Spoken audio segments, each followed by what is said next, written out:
habari kuu ya tuongea asubuhi kutoka hapa Star TV. Mimi ni Angelo Mwaleka. Karibu. Na asubuhi ya leo tunaiangazia sekta ya madini. Hivi karibuni Waziri wa Madini Doto Biteko alitangaza ongezeko la mapato yatokanayo na sekta ya madini, na hii ni baada ya marekebisho ya sheria na kanuni zinazoongoza sekta hiyo. Lakini ili kupata kwa undani zaidi, tuangazie upande wa madini ya Tanzanite ambayo yanapatikana Mererani, si kwa Tanzania tu bali ni dunia nzima. Sheria ama marekebisho na kanuni zinazoongoza madini zilikwenda sambamba na ujenzi wa ukuta wa Mererani kwa ajili ya kudhibiti utoroshwaji, lakini pia kudhibiti mapato ya serikali. Ukuta huo ulizinduliwa Aprili 6 mwaka 2018. Ni takriban mwaka mmoja sasa tangu ukuta huo umezinduliwa. Rais John Magufuli ndiye aliyefanya kazi hiyo. Sasa nimewaita hapa wadau wa sekta hiyo ya madini hususan ya Tanzanite. Sikutaka kuwaita wale viongozi wa kitaifa, tutapata nafasi yao, lakini tumeona tuanzie ngazi ya chini. Ninaye mwenyekiti wa chama cha wanawake wachimba madini TAWOMA, lakini upande wa mkoa wa Arusha, lakini huyu pia ni mjumbe wa kamati ya halmashauri kuu ya TAWOMA taifa. Huyu anaitwa Rachel Joseph Njau. Karibu sana. Asante sana. Lakini pia ninaye mchimbaji wa madini ya Tanzanite, huyu anaitwa Samuel Lugemalira. Karibu sana Samuel. Asante sana Tanzania. Na tumeona wakati wa ujenzi wa ukuta wa Mererani, kuanzia ujenzi, uzinduzi na sasa hivi huko kwenye utekelezaji, maneno yalijitokeza mengi kweli kweli, wengine wakiunga mkono, wengine wakipinga. Sasa tukaona nyie ambao ndio mko ndani jikoni huko kwenye Tanzanite yenyewe, tunataka kuona ndani ya huu mwaka mmoja tangu ukuta wa Mererani umejengwa, hali ikoje? Karibu mwenyekiti. Asante sana. Kwanza nimpongeze Rais John Pombe Magufuli kwa maamuzi ya ukuta. Ukuta una faida nyingi sana. Unajua, kitu cha mara ya kwanza lazima mambo yanakuwa mengi. Kutokana na zamani tulizoea kuchimba kiholela tu. Unachimba, unapata madini yako, unaamua ulipe kodi usilipe, ulipe service levy usilipe. Ni tofauti na sasa hivi. Sasa hivi zoezi la kodi, ukuta, TRA, service levy vyote vimeendana na ukuta. Kwa hiyo tunamshukuru pia Rais kwa sababu sio tulikuwa tupende kulipa, hata utaratibu ulikuwa haufuatiliwi sana. Kulipa mlikuwa mnapenda kulipa kodi, isipokuwa utaratibu ndio ulikuwa huko Shagarabaga. Kwa Shagarabaga. Ndio. Sasa hivi mnalipa vizuri kabisa. Watu wa Mererani wasikivu wanalipa. Kama ulivyosikia hata Mheshimiwa Waziri Biteko alikuja na kuisifia, anasema anajivunia Mererani kwa sababu ya kodi. Pesa imepanda mapato. Samuel, wewe ni mchimbaji. Wapo waliopinga ukuta na wapo waliounga mkono. Sitaki kujua wewe ulikuwa upande gani, lakini hebu niambie kwa upande wako mafanikio ama matatizo. Kwa sababu ukuta unaweza kuwa umeleta matatizo, lakini unaweza pia kwa upande wa pili umeleta mafanikio. Kwa upande wako imekaaje? Mimi niseme kwa kifupi sana. Na ukumbuke kwamba unazungumza kwa niaba ya wachimbaji wengine. Nizungumze kwa kifupi sana. Swala la ukuta kwa kweli, ndugu zangu, hata wachimbaji wenzangu, nadhani tunajivunia ukuta. Ni kwa nini tunajivunia ukuta? Tunajivunia, kwanza nimshukuru Rais wa Jamhuri ya Muungano wa Tanzania kwa kuweza kuja na vitu ambavyo ni concrete, yani vitu ambavyo ni vizito. Tunapozungumzia ukuta wa Mererani, tunazungumzia kwamba kwanza tumepata ulinzi. Yani sasa hivi tuna ulinzi, yani una uhakika na usalama wako, unalindwa na jeshi, unachimba madini, ukuta wenyewe ni imara, wanajeshi wameuzunguka wanaulinda. Kwa hiyo swala la ulinzi ni 100%. Swala la pili ambalo mimi nitapenda kuzungumzia limefanyika, yani Mheshimiwa Rais amejenga ukuta, ndani ya ukuta ikaja sheria sasa ya kodi ambayo tumekwenda Dar es Salaam tukakaa na Mheshimiwa Rais akatusikiliza sisi wachimbaji wote kwa ujumla Tanzania, lakini mimi nitazungumzia Mererani, tukapunguziwa kodi. Sasa hivi tunalipa 7% ambayo ni mlahaba. Kwa hiyo hilo ni jambo kubwa. Kodi zilikuwa ni nyingi, hata watu walikuwa wanazikwepa, lakini sasa hivi sidhani kama kuna mchimbaji anafikiria kukwepa kodi. Kwa sababu ukitoa madini yako unaenda moja kwa moja, ukifika getini hakuna usumbufu, wanakuja wanafunga seal, wanakuja wanakukagua madini yako, wanakupa tathmini, unalipa mraba wao, unaondoka na madini yako. Lakini jambo lingine ambalo ni la msingi sana, nadhani watu hawajalielewa, ni hili swala la masoko. Swala la masoko, hivi vitu vyote vimefanyika kwa muda mfupi sana. Kipindi cha Mheshimiwa Magufuli anaanza kujenga ukuta ule umejengwa ndani ya miezi mitatu ukawa umekamilika. Miezi 6 nadhani ukawa umekamilika. Na baada ya pale tumekuja swala la kodi. Sheria za kodi zimebadilika. Tunalipa mrahaba. Ukifika pale ukilipa mrahaba wako umemalizana na serikali. Lakini kuna jambo jingine la msingi sana, jambo la tatu. Swala la masoko. Wako wachimbaji wengi sana wameumia. Zamani watu wanatoa madini yao, mtu anatoa debe moja, anaondoka anakimbia nayo mjini, akifika pale kwa tajiri, anaambia madini yako yote milioni 300. Umeshafika kwa tajiri bila kuyafanyia tathmini. Bila kufanya tathmini. Kwa sababu kwa hiyo inawezekana yeye ndiye anaumizwa au huyo anamuumiza mwingine, lakini kwa yote mnunuzi lazima mchimbaji ndio anaumizwa. Kwa sababu utakumbuka zamani tulikuwa tunasikia habari, hata mimi kabla sijaenda Berlin, fulani alipata madini akapata hela, lakini hayo madini anauza bila kufanya tathmini. Kwa sababu pengine angepata mara 3 ya ile bei. Mara 3 mara 4. Mawe ya bilioni 5, mtu anakwenda anapewa milioni 300 400 kwa sababu ana shida na pesa, anachukua anaondoka. Halipi kodi afanye. Lakini sasa unapata madini yako. Sasa ndani ya ukuta umechimba madini, umeyapata, ukitoka nayo unalipa mrahaba, pale pale anakuwekea soko. Sisi kama mnaelewa. Anaweka soko, kuna wanunuzi wengi, unaenda kwa huyo anakuambia 300, unasema hapana, unakwenda kwa mwingine 500 mpaka utafika kwa ile bei kufuatana na tathmini uliyokishafanya, umeshajua tayari mzigo wako ni shilingi ngapi. Kwa hiyo nampongeza sana Rais Magufuli kwa hilo. Sawa, sasa ujenzi wa ukuta wa Mererani ulikwenda sambamba na mabadiliko ya baadhi ya kanuni ikiwa ni pamoja na kuwataka wamiliki wa migodi na makampuni, wachimbaji wadogo kuwa na kanuni zinazoeleweka ama taratibu zinazoeleweka za kuwahusisha wafanyakazi. Tuliambiwa wafanyakazi wanatakiwa waeleweke, waajiriwe, walipwe mishahara. Hili kidogo nalo lilileta sintofahamu. Hili limekaaje, mama mwenyekiti wa TAWOMA? Kwa kweli swala la mishahara lileta mtafaruku. Kwa kweli hiyo sio kitu cha kuficha. Hata mlisikia tukimueleza Mheshimiwa Rais kule Dar es Salaam kwamba mheshimiwa, tunaomba tusaidie kwamba ieleweke uchimbaji wa madini ya Tanzanite ni tofauti kabisa na madini mengine. Hilo watu walielewe. Mtu unakaa miaka 15 hujapata. Lakini kama ifahamike kwamba mtu anapoingia kwenye sekta ya madini anakuwa kama amelogwa vile. Hupati lakini hutoki. Unaishiwa lakini hukubali. Mpaka unakopa, mpaka unauza rasilimali nyingine kabisa. Hata nataka nijazie hapa alikosema mheshimiwa Samuel mwenyekiti mstaafu kwamba mtu anatoa madini yake anauza haraka. Unafikiri kwa nini anauza haraka? Umeshauza nyumba kama 5. Umeshauza nyumba kama 5, umeshayaona madini. Una imani kwamba ninapouza haya hata milioni 300 naenda kupata kesho. Ndivyo mchimbaji alivyo. Mchimbaji anakaa miaka 10 hajapata, miaka 5 hajapata. Unawezaje kumlipa mtu mshahara? Inakuwa ngumu kidogo. Mchimbaji watu unapendana. Leo unachukua katoni 3 za mafuta. Hata leo nimeshamwambia pale, nasikia anaomba mafuta, anapiga simu mafuta apeleke, nikamwambia na mimi naomba katoni 2. Ndivyo tunavyochimba. Ukiniambia nimlipe mshahara kidogo inakuwa shida. Na yule naye anayechimba sasa, ukimwambia umlipa mshahara na anaona shida, kwa sababu anategemea atapata jiwe la milioni 500. Kwa sababu mshahara lazima utokane na income na kile kinachoingia. Yes. Sasa wewe hujui kitaingia lini. Na kitaingia kiasi gani. Na yule mchimbaji naye ameamua kuvumilia kwa amekaa miaka 10. Mimi na mchimbaji kwangu ana miaka 13. Yes. Amekaa miaka 13, nampa mshahara 200,000 hawezi kukubali. Anajua kabisa nafanya kazi kwa Recho, nafanya kazi kwa Samuel, nafanya kazi kwa Chusa,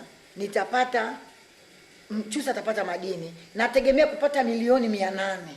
Tena akienda nyumbani kusalimia kwenye msiba anawaambia wazazi wake nitakuja kujenga ghorofa moja kali hapa, lakini ana miaka 5 hajapata. Kwa hiyo mimi namtegemea yule mfanyakazi na mfanyakazi ananitegemea mimi. Tunapendana, tunabebana. Ndio leta mtafaruku, lakini ashukuriwe Mungu wa mbinguni. Tulikubaliwa na mkuu wa mkoa, tulikubaliwa na viongozi mbalimbali na rais, sisi tuendelee kulipana kwa asilimia. Swala la mshahara kweli litugawanya. na kuna baadhi ya watu walishindwa kabisa kuchimba. Lakini sasa pamoja na ukuta tumerudi wote kuchimba kwa sababu tunakubaliana kwa asilimia. Samuel, mchimbaji mdogo mdogo na mtazama kwa mtazamo ambao ni kama wanaita anayetegemea mlo wake wa siku kwa kutegemea kile atakachokipata, kama alivyosema Recho hapa kwamba sijui napata nini, sijui nina mipango ipi na lini nitapata. Vitendea kazi kwa maana ya nyenzo za kuchimba, wengi wanategemea kuchimba kwa mkono, vifani hakuna. Katika hali kama hii, pamoja na ukuta, mnadhani mtasonga mbele? Mimi nadhani, ndugu mtangazaji, kusonga mbele tutasonga, kwa sababu Tanzanite kihistoria imeanza kuchimbwa katika mazingira magumu sana. Watu walioanza kuchimba Tanzanite wa kwanza tulikuwa tunaita ngengenge. Ngengenge maana yake ni kwamba watu wanachimba kwa mkono kabisa, yani anapiga nyundo anaweka futa, hata futa zilikuwa zipo na walipata madini. Lakini sasa hivi tumerahisisha kazi, tunatumia monlock, tunatumia winchi kutoa udongo ndani ya migodi. Kwa hiyo ina maana shughuli zinaendelea. Na kuhusu ili swala labda la mshahara nizungumze kidogo. Ili swala la mshahara kwa kweli lilikuwa limetuletea shida sana Mererani. Lilituletea shida kwa sababu ukuta ulivyomalizika na tukaambiwa tuwalipe wafanyakazi mishahara. Kwanza ilikuwa ni vitu viwili kama alivyozungumza mwenzangu, ni vitu ambavyo haviwezekani. Mchimbaji mwenyewe anakuja Mererani na ndoto yake kwamba napona Mererani, nikifika Mererani tu baadaye lazima ninunue nyumba, lazima niwe na gari, lazima niwe na hii. Kwa ukimwambia kumlipa 200,000 azame kwenye mgodi mita 500 huko chini, akavute kiroba siku nzima, bado kuna riski ya kuugua kifua kikuu, kuugua magonjwa mengi tu kutokana na wachimbaji tunapata, si wachimbaji. Kwa hiyo kuna riski nyingi sana mtu anazipata, alafu namwambia mshahara wako ni shilingi 200,000. Hiyo kwa kweli ilileta tafaruku kubwa. Vijana wengi walikimbia kwa sababu hawako tayari kulipwa 200,000 alafu madini yakitoka yeye ana mgao. Kwa hiyo kwenye swala la asilimia vijana wengi wamefurahi. Lakini tunamshukuru sana Mheshimiwa Rais. Tunamshukuru Mheshimiwa Rais kwa sababu ili swala tulipofika kwenye huo mkutano, nakumbuka ulifanyika mwezi wa kwanza tulikuwa madini, sekta ya madini, Rais alilitolea ufafanuzi na viongozi wetu tuliokuwa nao wakaja wakalishughulikia. Sasa hivi wetu tunafanya kazi kwa uhuru, watu wanaingia, mtu ukitaka ajira Mererani karibu, ajira ziko wazi. Kwa hiyo watu wameongezeka na madini yanachimbwa na watu. Swali langu la kwanza ilionekana kama wote mmejaribu kulikwepa. Niliuliza kwa mtazamo wa kawaida tu, je, ni watu wote, wachimbaji wote wanaunga mkono uwepo wa ukuta huo kwa 100%? Ndio. Kwa nini nasema ndio? Sasa hivi hata mchimbaji anapeleka jiwe lake kufanya valuation, halifichi kama zamani. Na zamani mchimbaji alikuwa hajui bei ya madini, alikuwa anaenda kuuza anaouza. Lakini sasa hivi hata Mwana Apollo ambaye tunaita Mwana Apollo sasa hivi anajua bei ya madini, maana anapeleka jiwe lake kufanya valuation, anajua hivi kumbe ni bei hii. Ni tofauti na zamani. Tajiri akifika pale akimwona Mwana Apollo anampeleka kwenye gari, anamwambia sasa ili gari nakuachia. Hayajui kama lilikuwa ni libovu, hajui kama lilikuwa lina mkopo, alikuwa hajui kama linadaiwa TRA. Mwana Apollo akilicheki lile gari anaachana na jiwe, anachukua gari anaondoka. Baada ya mwezi ule Mwana Apollo atembea anajua na gari limenyang'anywa. Sasa hivi jiwe lake analiingiza kwenye valuation. Kwa hiyo kila mtu anaingia kwenye ukuta kufanya kazi anafurahia. Samuel, huu ukuta tuseme ni kama kwa yule aliyeleta lile wazo la kujenga ukuta Mererani, pengine bila shaka na mtazamo wake aliona mbali, lakini kwa mtazamo sasa wa kwako na watu wengine, ni kama vile umesaidia kuwafumbua watu macho kwamba kumbe tulikuwa tunacheza rede hapa. Ndugu mtangazaji, kuna kitu mimi nataka nikiseme lakini ni samahani sana, naomba nikiongee. Kuna vitu Mheshimiwa Magufuli anafanya. Swala la kujenga ukuta lilikuwepo miaka mingi. Lilikuwepo miaka mingi. Lakini ni nani aliyekuja utekelezaji? Nani aliyekuja akasimama akasema bwana mimi najenga ukuta? Ilikuwepo na madini yalikuwa yanatoroka. Sasa hivi ukifika India unakuta madini ni mengi ya Tanzania. Ukienda wapi ni mengi, lakini huko hatuyaoni. Kwa hiyo mtu akitoa madini yake anajua atakapouza naondoka na serikali haipati chochote. Kwa hiyo mtu aliyekuja, rais aliyeletwa hapa tukamchagua akasema najenga ukuta, watu wengi walicheka. Na mimi nilikuwa nasema huyu mzee sasa anatujengea ukuta, anataka kutufungia huko ndani, itachukua muda gani? Hii miaka miwili tutakuwa tumeshafanya. Mzee, ndani ya miezi mitatu mimi nilishangaa tayari watu wanafunga ukuta. Wanajeshi hawakulala. Kwa hiyo lile wazo walivyokuja lilikuwepo wazo kuanzia siku za nyuma. Lakini ndani wa kulitekeleza. Maamuzi yale magumu kuchukua kwamba bwana leo tunafanya kitu fulani, tunajenga ukuta, madini yetu tunayahifadhi. Kwa kweli ni wazo ambalo lilikuwa linahitaji mtu kama Mheshimiwa Magufuli.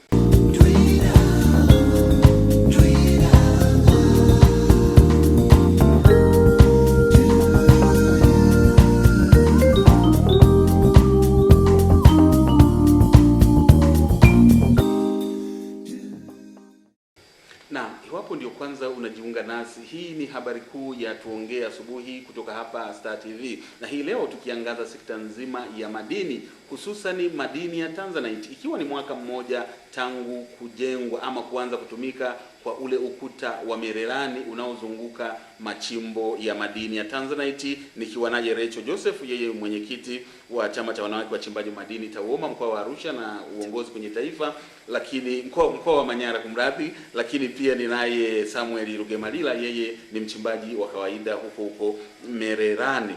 Tunaangaza sasa, tunapokuja kwenye sehemu hii ya pili, madini mengine. Kwa mfano wewe ni mwenyekiti wa TAWOMA. TAWOMA ni chama cha wachimbaji wanawake, kina include madini ya aina zote bila shaka. Ndio. Watu wengine wanajiuliza kwa nini ni Tanzanite tu? Kwa nini kule Geita, kule Kahama, Kakola, si wapi? Kuna visehemu vingi wachimbaji wadogo wengi, lakini hakuna ukuta.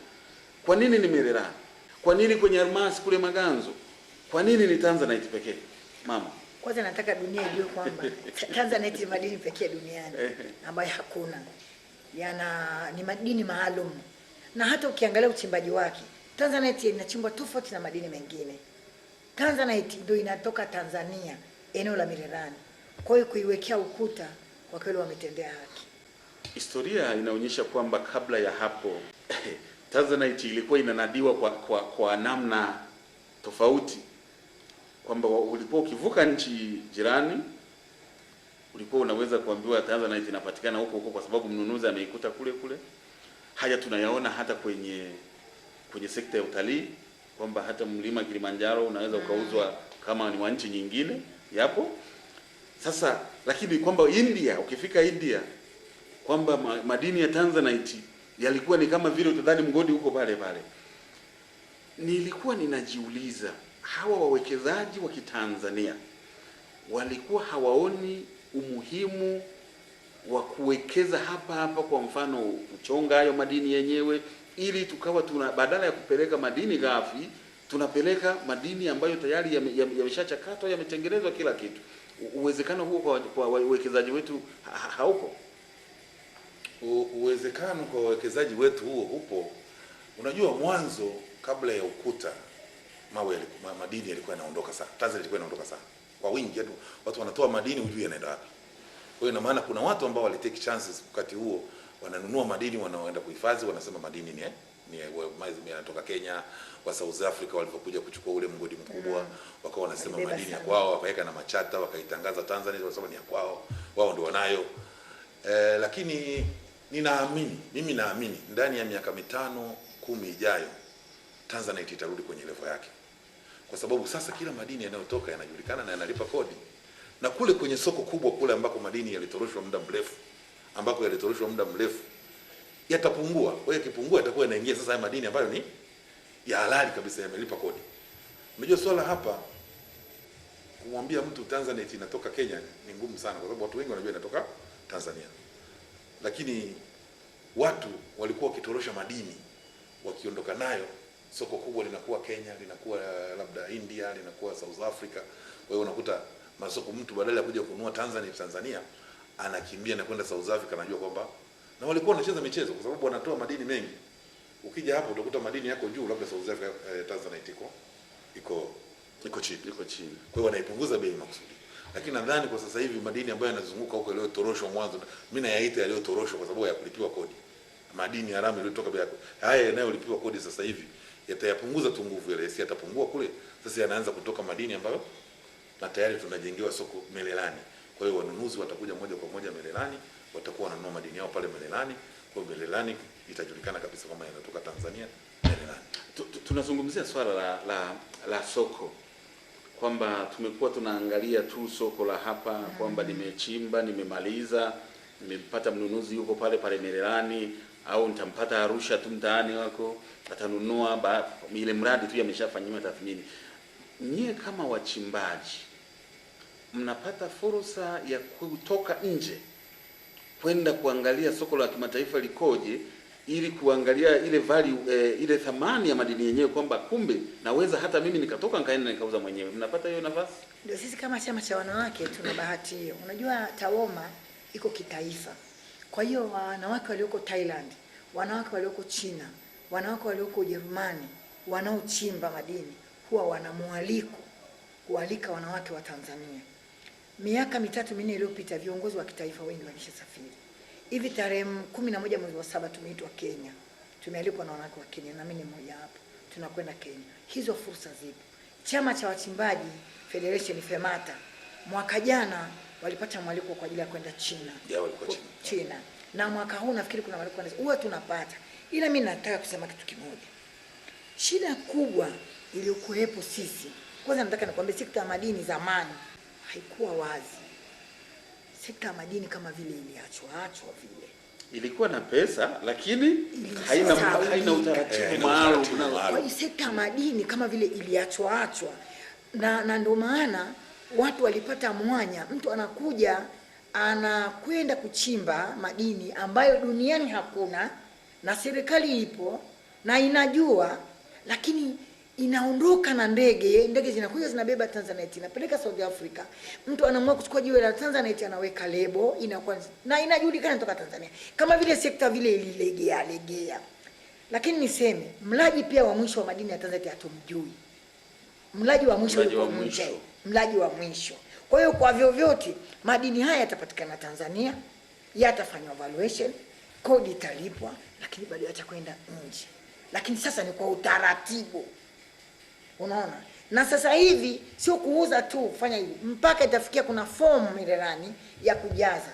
Rachel Joseph njoo nimemuuzia Samuel. Nina fomu ya kuonyesha nimemuuzia nani. Kwa hiyo bado wanavyosema mwenyekiti kwamba ni kweli baada ya miaka kadhaa madini patatulia na kutaonekana madini kutoka Tanzania, ni kweli kabisa. Utaratibu sasa unaenda kwa mkao. Lakini huko nyuma nilikuwa na uwezo wa kwenda kokote. Mimi nilipata nafasi ya kuwa mwanakamati ya kuzuia utoroshwaji wa madini. Nilipata hiyo nafasi. Na nilikuwa ni mmoja wapo. Tulitembea kwenda sehemu mbalimbali. Tulikwenda airport pia hapa, tulikwenda Namanga. Lakini kwa bahati mbaya sana tulifika airport KIA tukiwa na watu wengine tu wa serikali wamebeba madini yao. Hiyo tunatafuta kujua mwanya unapitishwa, madini yanapitishwaje. Wamepita na tukapita na madini pale airport kabisa, tukapita hawakutuona kwenye mashine. Tukarudi tena nayo. Baadaye ndio akatokea afisa mmoja akasema, jamani naomba niwaeleze ukweli. Hizi mashine hazina uwezo wa kugundua madini. Hapa KIA. Kwa hiyo uwezekano wa madini kupita upo. Hapa tukaenda Namanga tulionyeshwa vipenyo kama 10 na majina yake. Madini yanaweza kupita aina yoyote, na ukifika pale Namanga wakikujua una madini Mtanzania, askari wa Kenya ana escort mpaka ufike Kenya kwa ajili ya kwenda kufanya biashara. Lakini hiyo sasa hivi ukuta, yani mimi nasema faida ya ukuta. Asante, tuna dakika moja kila Samuel. Pamoja na masoko, sijui kama wewe unapata fursa ya kwenda nje kutafuta masoko nje. Lakini masoko nitaenda kwa sababu nikipata madini, kwa sababu mimi nina uzoefu wa kusafiri kama kwenye tourism, nimesafiri sana nikifanya marketing upande wa tourism. Kwa hiyo nikipata madini yangu talipa kodi ya mheshimiwa, na leseni yangu bahati nzuri inaniruhusu kuexport madini yangu. Sasa neno la mwisho pamoja na ukuta. Kwa dakika moja tu, sekunde kidogo. Unaona kuna lolote linalohitajika kuboreshwa zaidi? Changamoto zipo. Kwa dakika moja. Changamoto ya kwanza nadhani watakapokamilisha kuweka vile vitendea kazi, kwa sababu sasa hivi kamera kila kitu, kwa mfano kamera na kila kitu na zile skana, kwa sababu mchimbaji sasa hivi anatumia gharama kubwa sana kuchimba bado. unafika pale unapeleka maji yenyewe kule shida, au unanunua kitu chako huku, unatakiwa ufaulishe, ukodishe kitu kingine, uingie mle ndani. Serikali inakuja kufanya usafi humu ndani, hakuna magari ya kutosha ya kutolea udongo nje kwenda kutupa. Yaani vitu hivyo, yaani changamoto imebaki sasa kwenye watakapokamilisha sasa vile, yaani zile skana, ili mtu aweze kupita na mizigo yake. Yaani nimenunua hapa baruti zangu, au nimenunua vitu vyangu vya mgodini, chakula cha wafanyakazi, nikifika getini na gari yangu, skana inanikagua mimi, napita natoka na gari yangu. Yaani kilichobaki, changamoto kubwa sasa hivi ni gharama zile zimepanda kidogo, kwa sababu bado zile skana na bila shaka, kwa sababu hii ni kama ng'ombe ameliwa, bado mkia tu, bado mkia tu. Na nadhani Doto atakuwa anawaona, anawasikiliza. Nimpongeze Mheshimiwa Waziri kwa sababu gani? Doto atakuwa anawasikiliza na Mheshimiwa Waziri Doto, naomba nimpongeze, kwa nitakuwa sijamtendea haki, kwa sababu Doto ni waziri kijana. Katika mawaziri ambao nimekutana nao, ni mtu ambaye hata ukimpigia simu usiku saa 8 saa ngapi anapokea na anakusikiliza. Asante. Nampongeze, na nimeona tayari taa zimeshafungwa na skana zinakuja, ila najiuliza swali moja, zile taa nimeona zina nguvu sana, na pale tuna airport, sijui itakuwaje. Sijui, yani sijui. Sawa, nadhani haya mambo tutafanyia kazi. Mama, kwa dakika moja. Mimi niko tofauti kidogo. Mimi ni mwakiki, hata nisamee kidogo. Mimi niko tofauti. Changamoto pale getini ipo. Upekuzi wa wanawake unadhalilisha. Yaani nampenda Doto, na nikisema nampenda Doto, nisiposema nampongeza RM wangu wa Mirerani nitakuwa nakosea. Nampongeza sana RM, anafanya kazi usiku na mchana. Niseme tuna timu nzuri. Tuna timu nzuri. Yaani wao watu kama vile wanaendana. Kwa hiyo sekta nzima ya wizara iko vizuri. Iko vizuri. Nilikuwa naomba sana upande wa upekuzi wa wanawake, jamani, namuomba Mheshimiwa Doto, kama hizo CCTV kamera na hizo vitu vingine vya kuweza kumpekua mwanamke vije kwa haraka. Asante sana. Hiyo ni changamoto sana kwetu kubwa ya wanawake. Asante sana. Na unapogusa sekta ya madini unaweza ukakesha, kwa sababu ina mambo mengi sana. Kwa hiyo tutatafuta siku nyingine tutaweza kuzungumza kwa mapana, kwa sababu leo ukuta wa Mirerani una mwaka mmoja. Sasa ukifika miaka miwili tunaweza tukawa na historia nyingine tofauti. Naam, tulikuwa tunaangaza sekta ya madini mwaka mmoja baada ya ukuta wa Mirerani kujengwa kwa ajili ya kudhibiti utoroshaji na mapato ya serikali. Nilikuwa naye Rachel Joseph Njau, yeye ni mwenyekiti wa chama cha wanawake wachimbaji wa madini Tanzania TAWOMA mkoa wa Manyara, lakini pia ni mjumbe wa kamati ya halmashauri kuu ya TAWOMA taifa. Nakushukuru sana Rachel. Asante sana. Na bila shaka wewe ni mchimbaji. Sio, huwezi kuwa kiongozi bila kuwa mchimbaji. Umeniambia una miaka mingapi unachimba Tanzania? Mimi na miaka 13. Umeshapata ya kutosha? Hapana. Tukikutana tena nitayaonyesha, nitakuwa ni. Asante sana. Lakini pia nilikuwa naye Samuel Rugemalira, yeye ni mchimbaji mdogo ambaye naye anapambana, anatarajia na yeye siku chache zijazo au siku si nyingi, kwa sababu wenzangu wote naona wanapata mnaita nini zile dalili za nyeti na nini. Asante sana. Sisi tunaishia hapa kwa leo. Habari kuu inakomea hapa kwa leo. Mimi ni Angelo Mwaleka. Asante.